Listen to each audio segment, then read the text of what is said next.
Hey everyone, and welcome to Ginger Prime. My name's Brian, and if you're a returning subscriber, welcome back, Soul Nation. Today you've unlocked the title of Forged in Fire. Thank you so much for checking out this video, in which that we have a lot to cover, especially with the updates that have just rolled out to New World as a part of their January Alpha update. The reason why I've been covering these, and I'm going to continue to cover these updates, I think it's going to be interesting to see as we learn more about the game and get closer to its release. Sometime, we're assuming, still this spring 2021, but if you've been following New World for any amount of time, note that that can always change. Now, I'm not going to go over the full patch notes for this because there's a lot of things that aren't really going to make sense in the long run. This is kind of an addendum to everything that's changed previously with the updates that we just covered in a previous video last week. But what we're talking about here is that we have a new weapon to spotlight, and it's the rapier. Now, obviously, New World devs have been teasing this out a little bit in some of their posts, especially as they've been doing, if you don't follow them on Twitter, kind of these adventure series where you vote and they kind of take you through these kind of little quests. But I want to cover the rapier. I'm going to talk about the crafting changes and highlight some of the features there. And then towards the end of the video, we're going to go over into their theory and reasoning behind some of these crafting changes as well. There's a lot in these notes, so if you guys are more interested in that, you can always check the link in the description, go and jump and read these for yourself and not have to have me narrate and give my opinion about them. So I'll let it be what it is in that case. So while we're going to cover the rapier, the other big change within the system itself, if I scroll down here a little bit into the note, it says that they've talking about scaling, but here's what's important, I think, and I'd love to know your thoughts about it. If you guys played in the preview, note that you had 3 weapons at level 30. That has now been cut down to 2. If you caught the previous video, or if you haven't, you know now that your weapon skill cooldowns are no longer shared. So as you change weapons, you have different skills. And I kind of expected something like this to happen, going from 3 weapons to 2 weapons, thus kind of making your builds a little bit more set in stone, a little bit more nuanced in regards. Now, obviously, this game is still in development. Anything and everything can possibly change here in the future, and also they're going to offer full controller support at the game at its release. But let's go ahead and talk now about the rapier, what it is, what you can do with it, and yeah, I'm excited because I really enjoy the combat of this game. So they've introduced a new melee weapon that excels at quick piercing attacks. The rapier attacks scale off the character's dexterity score. Adventurers will be able to progress through 2 mastery trees. The blood weapon mastery tree focuses on applying stacks of bleed status effect to different enemies and then popping, quote unquote, those stacks for big damages with flourish and finish. The grace of the weapon mastery tree focuses on evasion, counterattacking, and talented blade work with the rapier themselves. The rapier will have 2 crafted weapon perks specific to it in addition to the perk that are broadly applicable to other weapons themselves. And they've also added a legendary weapon quest, which, for if you guys haven't seen with the other weapons, they kind of all have this legendary quest as well. So the rapier is no different. You can go on an epic quest for legendary rapier Frozen Lament. And at level 60, you can talk with the ranger Harith in the Mountain Rise outpost of Shattered Mountain to begin the quest. Recover the components needed to create the Frozen Lament, and then deliver them to the ranger Madaki in the mountain home. And you can see an example of a ranger or a rapier here with looks a very plastic head deer. I'm just going to leave it at that. But all in all, I'm very excited about it. Now, as far as crafting system changes, this is something I really hope that New World sticks with. I think one of the core aspects of an MMO RPG is the player-driven economy. I think it allows players to kind of create their own quests and value. That's my bias, that's my opinion on it. And so the more that we have that relies on crafting, I think the better, because whether you want to engage with it or not, it's going to be, I think, a key component to the game itself. So what have they done with crafting so far? And they said they've added named items that can be crafted for most trade skills. These items start actually at tier 2 and go up to tier 5 with the goal of making crafting even more relevant in the end game. They introduced a variety of rare resources and ingredients that will be required to craft named items, and some of these rare ingredients can also be used in procedural crafting to gain gear score bonuses. They've introduced categorical ingredients that allow players to use different types of ingredients rather than a specific one, and this will make it easier to craft various items currently used for the repair kits, certain cooking recipes, and procedural crafting. They've overhauled the procedural crafting system to give players more control and flexibility over custom crafting, so players can now invest different levels of Azoth while crafting, and the more Azoth you invest, the more bonuses you have a chance to add to your result in craft. Players will also now use higher or lower tier materials with the same type, different tiers of wood when crafting a sword to increase or decrease the gear score and the outcome. I actually really appreciate that it's not so like set in stone. Press craft, get result. You can have some tailoring to that so you can end up creating a higher quality item that has a better gear score, more stats, more perks, even for lower levels to participate in. And then procedural crafting can also result in named items if the result is statistically identical to the named item in game. And they added new ways to unlock recipes. So you have artifact recipes will allow players to craft a single item of that recipe. So a one use. So you have like kind of a blueprint of that and then it disappears. Then you also have recipe schematics will allow you to permanently unlock that new recipe. So gotta catch them all in a way. And all trade skills now actually cap out at 200 to unify gathering, refining, and crafting progression overall. Regarding the gear mechanics, they've introduced over 100 new named weapons and 50 new named armor pieces, and these will all have unique items and stats and backstories. They're going to continue to build out these new gear rewards and assign them in-game activities and named characters. So they've updated the repair mechanics, and now when an item reaches 0 durability, it will have a significantly reduced performance, half gear score, and no perks. But it will still be usable and no longer automatically unequipped. So I think that's a nice little quality of life. And the fact that your perks go away, I think is going to be something that's going to incentivize you to obviously want to be able to have those perks on.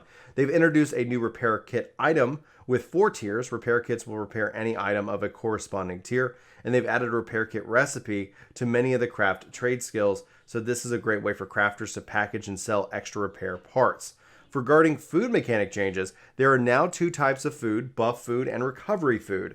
Recovery food will provide quick HP recovery that is intended for out-of-combat HP recovery, plus a long-term slow HP recovery buff. Buff food will provide gameplay buffs in the long-term, slow health recovery, but not the immediate recovery that you've seen that we just talked about.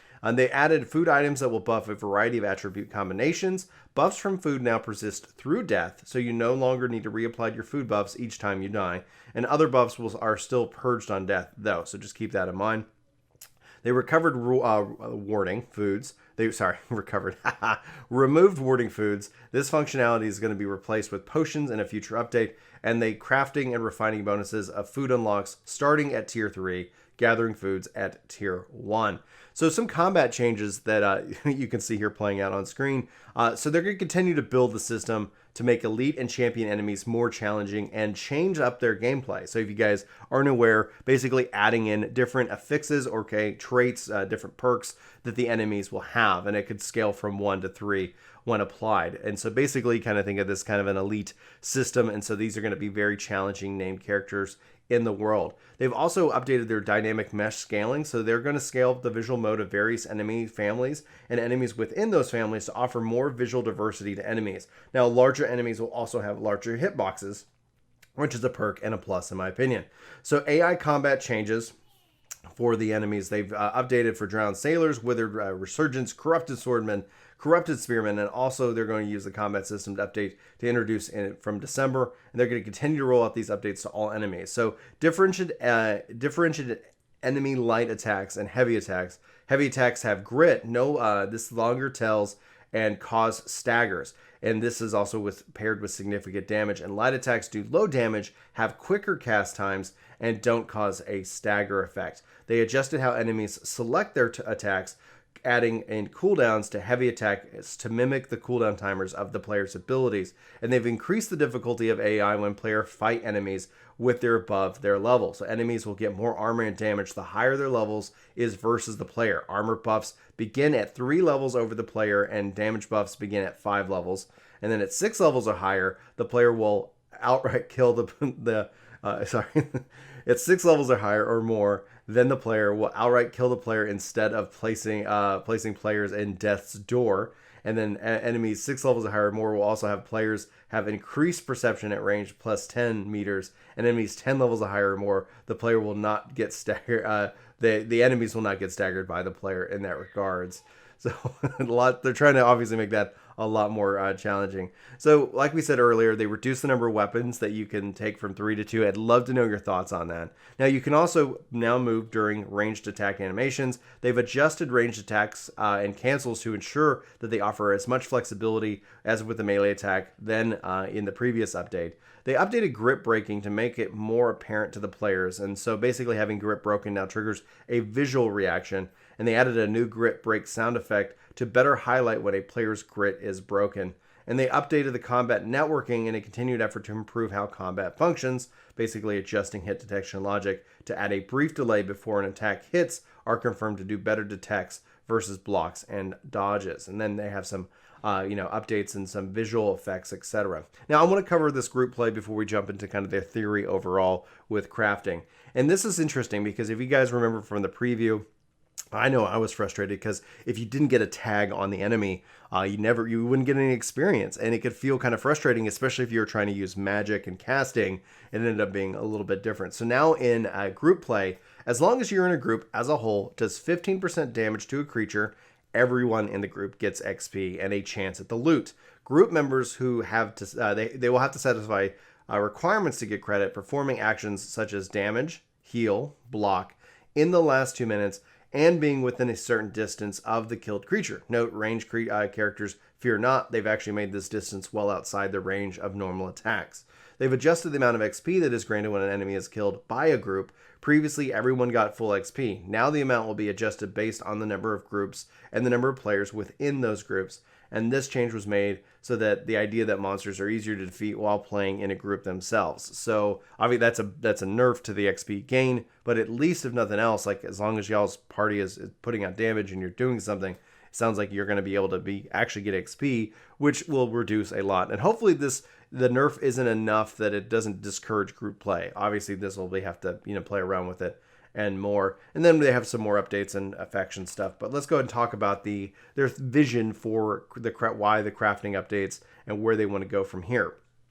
So their vision, they want crafting and gathering to feel like a meaningful part of the life in Aeternum from this moment you land on the beach all the way to the end game. And they have 3 key pillars that will drive their vision.